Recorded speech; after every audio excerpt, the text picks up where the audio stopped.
నేను ఇంతకుముందు కూడా చెప్పా, మన ఇష్టం వచ్చినట్టు వచ్చి బతకమంటే ఎవడో బతకడు.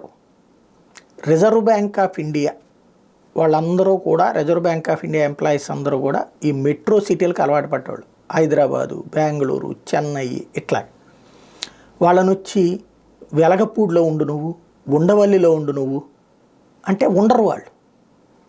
రిజర్వ్ బ్యాంక్ 2014లో రాష్ట్రం విభజన తర్వాత ఆంధ్రాలో ఏర్పాటు చేయాలి, ఇంతవరకు చేయలే. ఎందుకంటే మెజారిటీ ఉద్యోగులు ఇటైతే రానంటున్నారు, అమరావతి అయితే.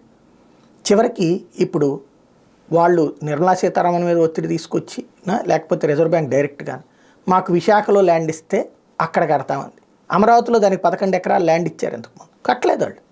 ఎందుకంటే నేను చెప్పినటువంటిదే కాన్సెప్ట్. ఎందుకంటే వాటిట్లో వాటిట్లో ఉద్యోగాలు చేసే వాళ్ళందరూ పిల్లల లైఫ్ అన్నది గట్టిగా సీరియస్గా తీసుకుంటారు, ఫ్యూచర్ని చూసుకుంటారు.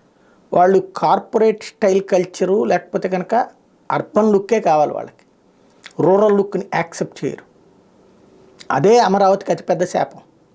పల్లెల మధ్యన 4 పల్లెల మధ్యన పెడితే 70 ఏళ్ళకి 80 ఏళ్ళకి సెట్ అవుతుంది. కానీ ఇప్పుడున్న పరిస్థితి ఏంటి? ఇప్పుడు రిజర్వ్ బ్యాంకు విశాఖలో అడిగింది, రాష్ట్ర ప్రభుత్వం కూడా విశాఖలో ల్యాండ్ ఇస్తుంది. దీన్ని అమరావతి నుంచిలో ఎందుకు తీసుకురాలేవు నువ్వు అంటూ మాట్లాడుతూ ఉంటే, వాడు ఎందుకు రాడంటే, ఇప్పుడు యశోద హాస్పిటల్లో ఉన్నారండి, ఎందుకు రాలేదు అమరావతికి? అపోలో హాస్పిటల్లో ఉన్నారు, ఎందుకు రాలేదు అమరావతికి? లేకపోతే హైదరాబాద్లో ఇప్పుడు బడా హాస్పిటల్స్, ఆంధ్రా నుంచి పరిగెత్తుకుపోతున్న వాళ్ళు మన వాళ్ళందరూ, ఆ హాస్పిటల్స్ అన్నీ ఎందుకు అమరావతికి రాలేదు? వాళ్ళు మార్కెట్ చూస్తారు, ఆ కెపాసిటీ చూస్తారు. ఈ కెపాసిటీ డెవలప్ అయ్యాక వాళ్ళు వస్తారు, కానీ ఇట్లున్నదానికి వచ్చేసేసి నువ్వు డెవలప్ చేయండి, చేయరు వాళ్ళు. అదే ఇప్పుడు రిజర్వ్ బ్యాంక్ విషయంలో కూడా జరుగుతుంది.